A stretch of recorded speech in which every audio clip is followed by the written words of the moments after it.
All right, welcome back. Welcome back, ladies and gentlemen, to the Sunday Wire. I'm your host, Patrick Henningsen. We're streaming out live on the Alternate Current Radio Network and also at 21stCenturyWire.com, a fantastic live segment from Santiago, Chile with Andre Vilcek just before the break. If you missed any of the live broadcast, you can catch this show afterwards on the podcasting platforms, as we mentioned earlier.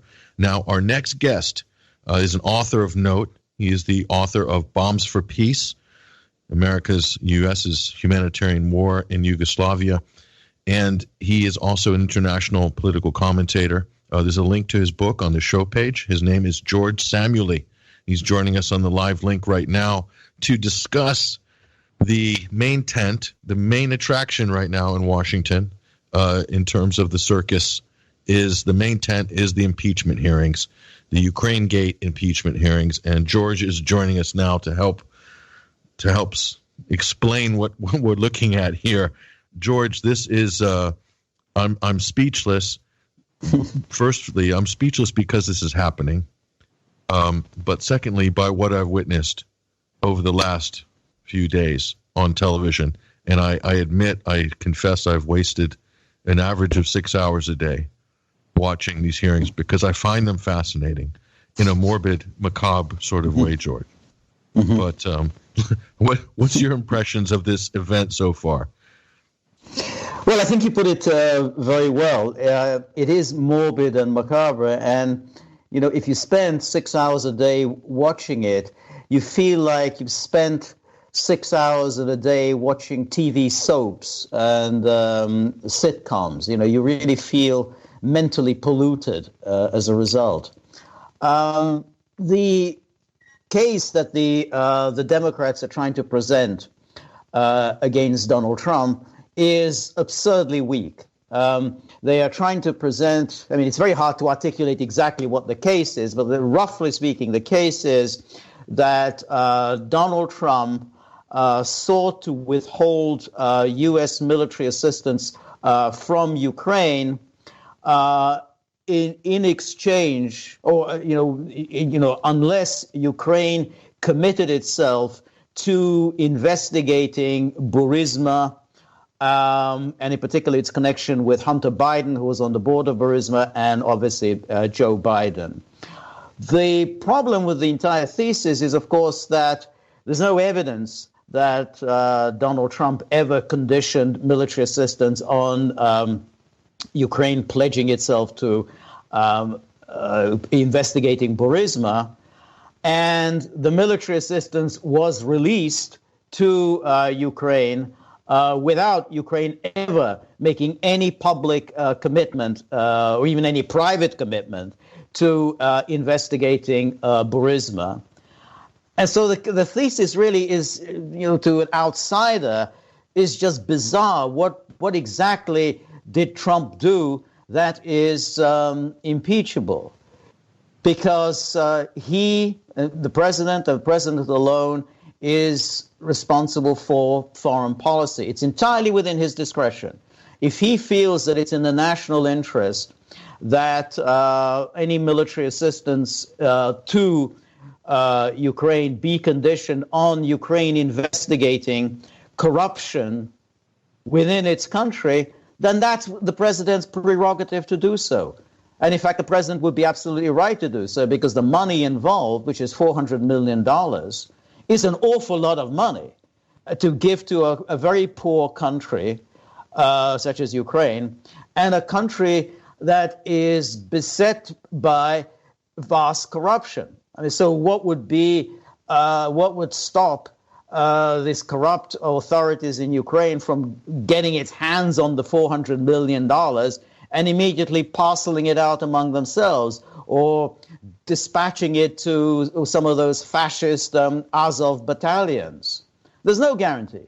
So it's very much in the U.S. interest to say that before we give you any more money, no strings attached, could you please look into the extent of corruption that is going on in Ukraine? Because keep in mind, since 2014 and the overthrow of the government of Viktor Yanukovych, an awful lot of money, billions and billions of dollars, have poured into Ukraine.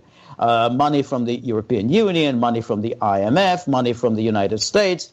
And all this money's gone. What does Ukraine have to show for all these funds? And by the accounts of these diplomats and policymakers and officials who've been testifying, mostly in secret up until now, but now last week for the first time in public, according to them, corruption is now worse than ever in Ukraine. And why should anyone be surprised? I mean, if you just pour lots and lots of free money into a country, into a very poor country, well, what do you expect? Well, all this money is going to be stolen, and what isn't stolen will be wasted and misused. So the president had every right to condition any further military aid on an investigation of corruption.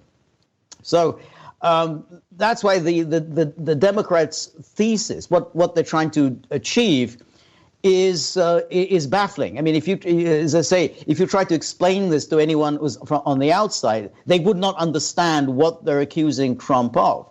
And of course, what's really behind this is just an attempt to damage Trump politically. The leadership of the House, obviously Nancy Pelosi, think that they've got the votes. They have the votes to impeach Trump. They think that they can get it done very quickly, have some hearings, send the whole thing off to the House Judiciary Committee. The House Judiciary Committee will formulate the articles of impeachment. The House votes on it. The Democrats have the majority, and then they can just simply dispatch it to the Senate, and then let the Senate deal with it. It's going to be their headache. They can, whatever happens. The Democrats can then attack the Republican leadership on the Senate. They can just accuse them of whitewashing Trump or running interference for Trump, but then it'll be their problem. And so the Democrats will look golden. They'll say, okay, well, we did what we did. We made a principled position, and now look what the Republicans are doing. They're refusing to convict Trump. So I think that's the Democratic calculation. It's a very cynical calculation. And of course, it's also a very reckless calculation, because I think it damages the United States internationally. It certainly has damaged Ukraine considerably. And again, it's certainly damaging to any prospect of any improvement of U.S.-Russian relations, which Donald Trump had run on in 2016. Well, that seems to be the main point there, the last point you made, which is the main anchor of all of this effort, is to keep relations on ice between the United States and Russia. But I find that the comment I've heard when I've had arguments with Democrats on this issue, which you'll find quite amusing, George, is that by holding up military aid to the Ukraine, that this cost lives. It costs lives in their war against Russia. This is what I've been told.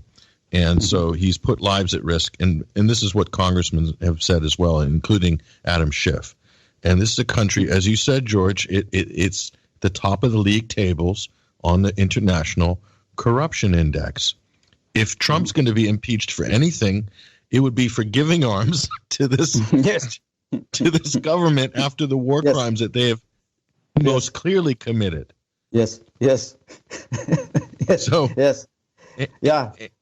I mean, that's the funny thing. The other thing, George, is that they've gone from quid pro quo. In other words, investigate Hunter Biden, and I'll release this aid to you, to Zelensky, between Trump and Zelensky. And now, George, what do you make of this? Now they've changed it.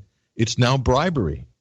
They've raised the bar on this. Do you think that's a wise move? No, because they're going to find it extremely difficult to prove bribery. I mean, if you bribe someone, you have to offer that person something in exchange for a service rendered, or threaten to withhold something in exchange for a service rendered. They don't have this. They don't have this anything like that. At no point did Trump ever condition the military aid to the Ukrainians on their investigating Burisma. as you know, it's been reported, and I'm sure you've seen this, it's been reported extensively, that the Ukrainians didn't even know that the money was being withheld until they read about it in Politico on August the 29th. So that was the first time they ever heard that the money was being temporarily halted. So it's very hard to then present a case of, well, they were being bribed. I mean, you can't really bribe someone if the person who's being bribed doesn't even know that he's being bribed. So, the case is ridiculous.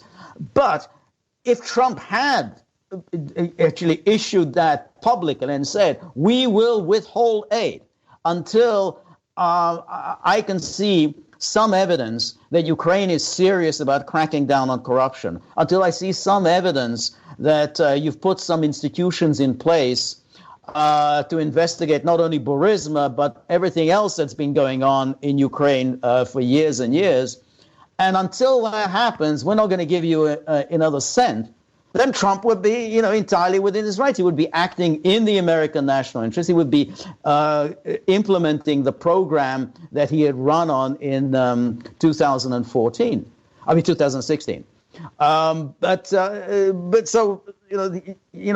think clearly this was Trump's thinking. I mean, we get a sense of this from the comments of the acting White House Chief of Staff, Mick Mulvaney, that Trump was thinking along those lines.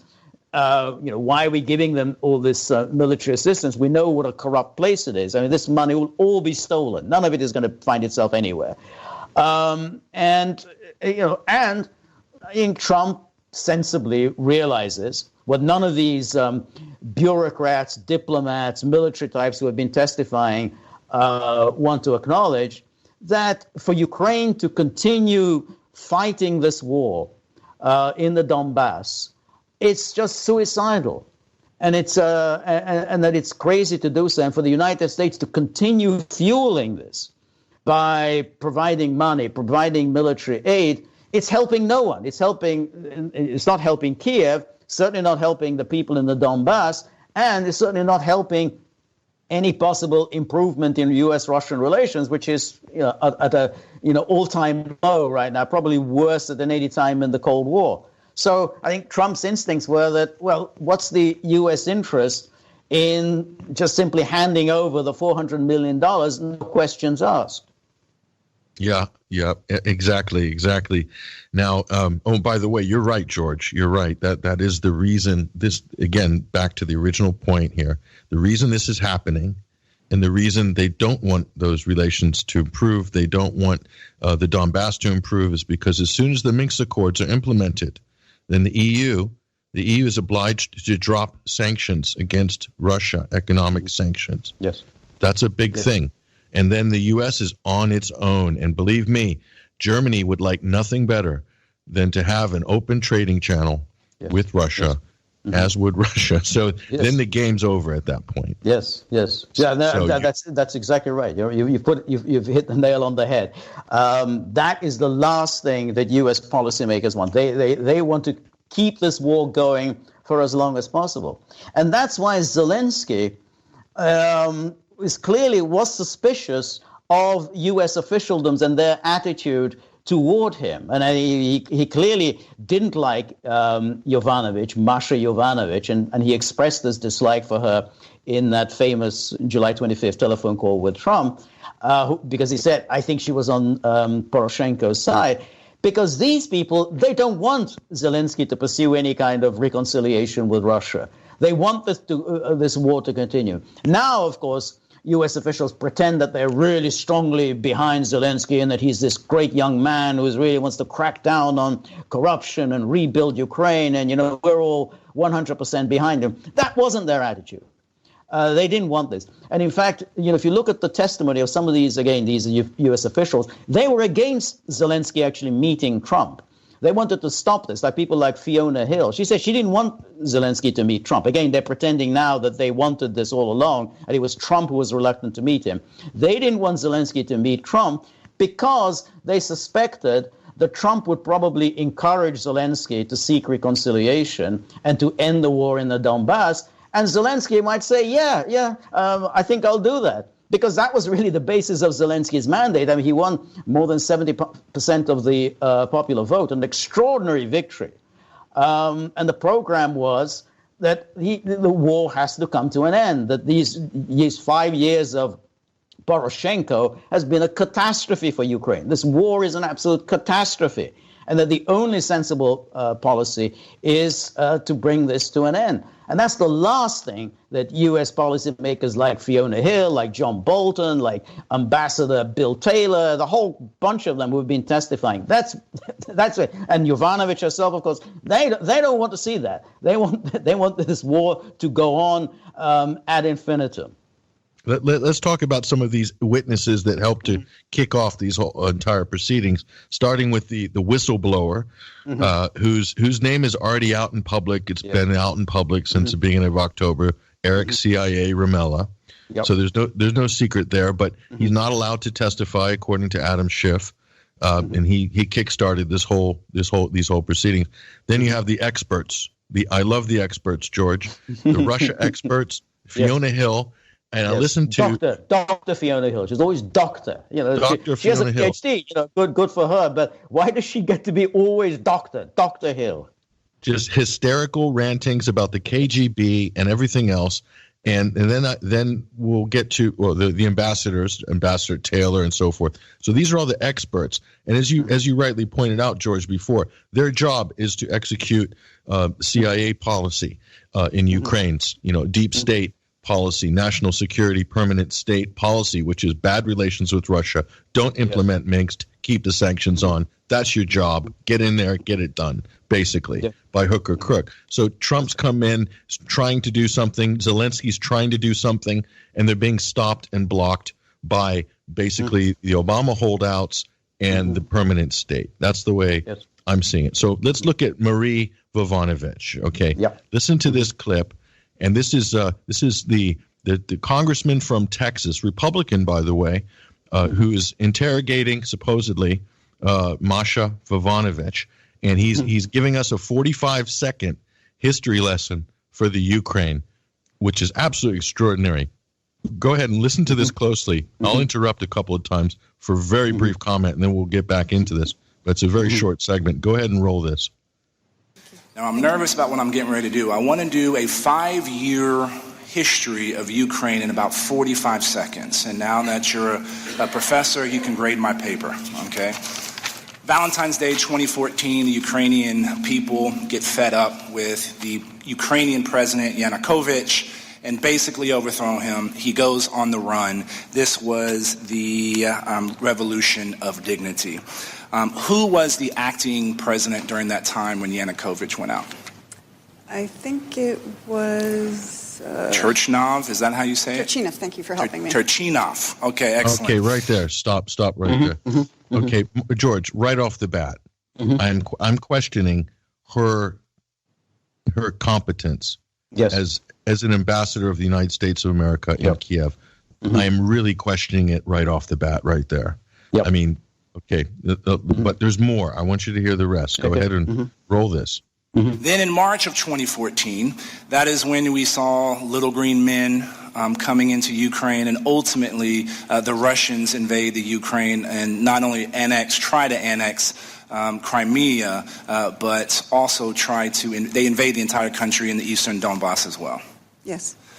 Then there was an election. Hold on a minute. Did you hear that, George? Yes, I did. Yes. Yeah. So Russia invaded the entire country. That's it. Yeah. And she said yes. And she's the ambassador from the U.S. to the Ukraine? That's right. Yeah. When did Russia invade Ukraine? I'm still waiting for a date, because it should be in the history books, George, right? There should be. We should be able to teach our students on this day Russia invaded in these cities in this. When did it happen? Right. Quite so. It was the mysterious date when Russian tanks rolled across the border into Ukraine. You remember there was a Guardian journalist, I think Walker was his name. I can't remember the exact name. And he said that, I witnessed Russian tanks rolling across the border into Ukraine. Pity I left my camera at home, because otherwise I could have taken some photographs. But too bad I just didn't have my camera with me. So yeah, it's a kind of a totally fictional event of the Russian invasion, but nonetheless, it's continually repeated in the media, just as the whole illegal annexation of Crimea is continually repeated. As is, Ukraine's legal entitlement to Crimea is repeated endlessly, as if Crimea has been historically part of Ukraine rather than just an arbitrary act perpetrated by Khrushchev 60 years ago. So, yeah, this is a part of the fiction, historical fiction that is, being wrought here in the United States and, of course, in the West. I see so many of these. I see it in the Roger Stone trial. I see it here in the impeachment hearing. It's also it's an opportunity for them to nail down this version of history, whether it's WikiLeaks and Russia, or whether it's the Ukraine or Crimea. They use this opportunity to really nail it down. And Vovanovich did something else, which you pointed out on Twitter, George. And she's supposed to be a champion. They're lauding her as this champion of anti-corruption. And she was asked point blank if she could name any businesses or companies in the Ukraine. And what was the result of that?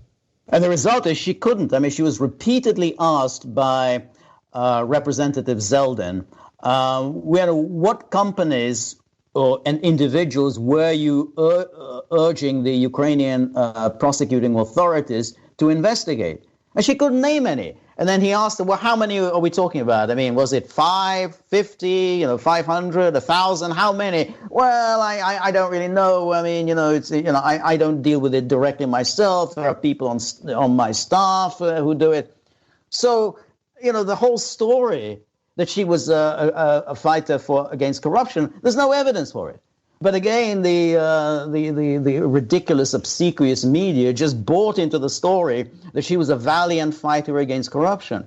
And keep in mind also that the Pentagon had certified that the $400 million, the famous $400 million, could be released to Ukraine because Ukraine has done everything possible to address corruption within the country.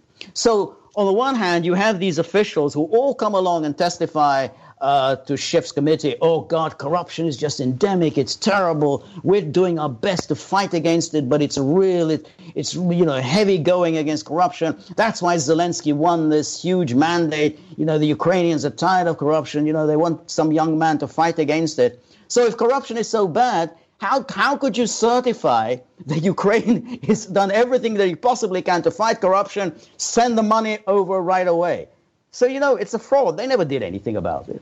And incidentally, also about Yovanovitch, which she revealed in her deposition and was asked about it briefly during her testimony, is that she knew about the Burisma business. And she knew about the Burisma business because the Obama administration had prepped her on that subject. They prepped her when she was going in for her confirmation hearing in 2016. So the Obama administration knew it had a problem on its hand about Burisma, and she did nothing about it. She knew what she was supposed to say.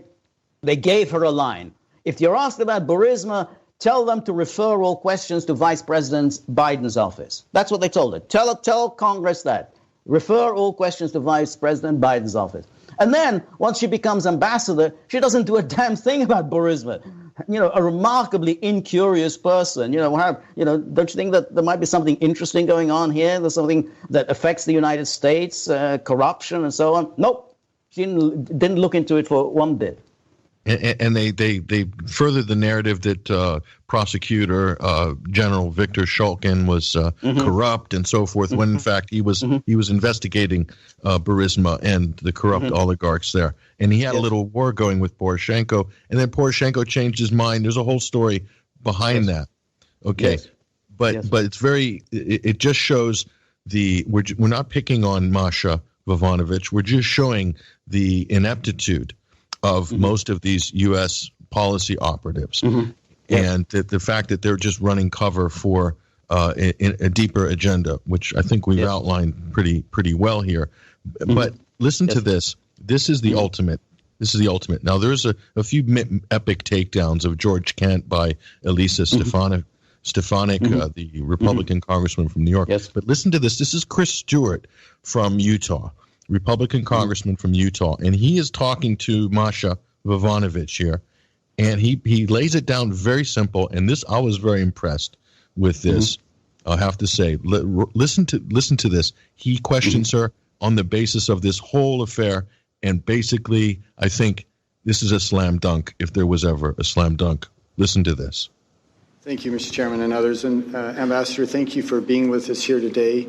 Welcome, as I said a couple of days ago, to the witnesses. Welcome to year 4 of the impeachment proceedings. I'm sorry that you've gotten drugged into this.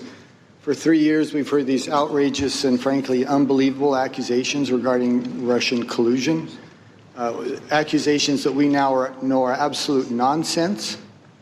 There was no basis at all, despite promises from some members of this committee that they had secret proof that would prove this collusion. And again, we know that it was nonsense. But now in year 4, we apparently move on to Ukraine and quid pro quo, culminating yesterday when the Speaker announced that the President would indeed be impeached and removed for office for bribery. And with that statement, I would now feel compelled to ask you, Madam Ambassador, as you sit here before us, very simply and directly, do you have any information regarding the President of the United States accepting any bribes? No. Do you have any information regarding any criminal activity that the President of the United States has been involved with at all? No. Thank you. Thank you for answering that directly. The American people know this is nonsense. The American people know this is unfair. And I have a prediction regarding this. I think that public support for impeachment is actually going to be less when these hearings are over than it is when the hearings began. Because finally the American people are going to be able to see the evidence. And they're going to be able to make their own determination regarding that. Now, I want to ask you one thing very quickly, and you've been asked this again and again, but my question is slightly different. You've been asked, as you recognize, that the President, any President, has the ability to ask his ambassadors to serve at will. I'm curious, do you think that's the right policy? Yeah, I probably think it is. I do as well. It may be imperfect. There may be times when it's not used perfectly, but I agree with you. It is the right policy. I don't think that we should change that. Now, I'd like to read from some previous statements, including one of your own. So that was based on that, George, what's the point of her testifying? It was just to sort of big up her credentials and her bona fides. And essentially that was the world's biggest employee unfair dismissal hearing post facto and therapy session, basically. Right. No, that's right. Yeah, exactly. That's right. There's another clip. I don't know if you intend to play it. Is the one with the when she was cross-examined by Representative Jim Jordan, which was quite illuminating. Because he was able to cite all sorts of examples in which Ukrainian officials, including the Ukrainian ambassador to the United States, who got themselves involved in the 2016 election on the side of Hillary Clinton and against Donald Trump. And then he asked her, Marsha, that, well, weren't you a little concerned about this? Didn't you feel that you needed to raise this issue with the President Poroshenko or somebody in the Ukrainian government? I said, well, I didn't really do it. And he says, well, did you ask anyone about it? Do you think that this is inappropriate for Ukraine to start interfering in U.S. elections? Well, I don't know whether it was really the policy of the Ukraine government, and maybe it was just individuals. Well, how could she know whether this was or was not the policy of the Ukraine government, since she didn't even bother to raise the issue with Poroshenko and ask, is this your policy or is this just people speaking off the bat for themselves? She didn't do that. And, and also this is, of course, an argument contrary to the usual one we hear when any Russian anywhere who does anything is always doing it on behalf of Putin himself. So, but apparently we can have Ukraine ambassadors, you can have Ukraine politicians, Ukraine interior minister. They can interfere in the U.S. election, but apparently they're just doing it as individuals. They're not doing it on behalf of the Ukraine government. So, and this wasn't just what Marsha said. I mean, Fiona Hill had said something similar in her deposition, and doubtless she'll say the same in her testimony next week.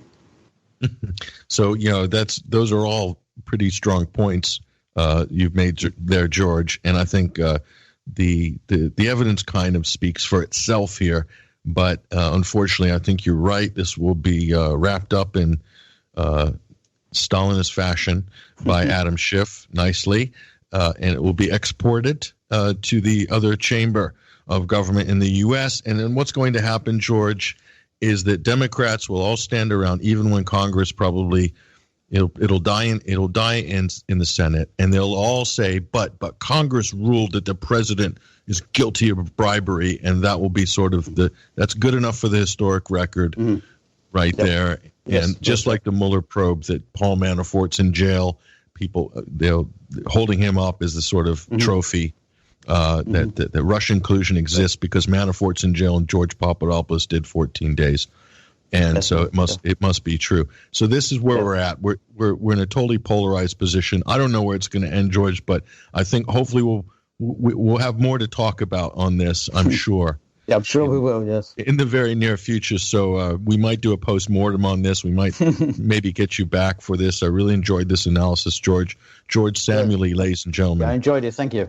Author, and international political commentator. You can see him on RT and a number of other networks. There's a link to his book on the show page, Bombs for Peace. I highly recommend it, about Yugoslavian war.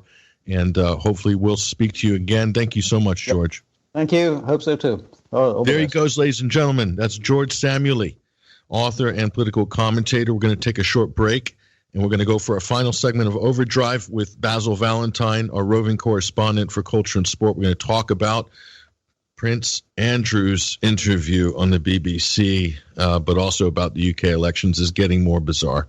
We'll be right back in a few minutes. Stay right there.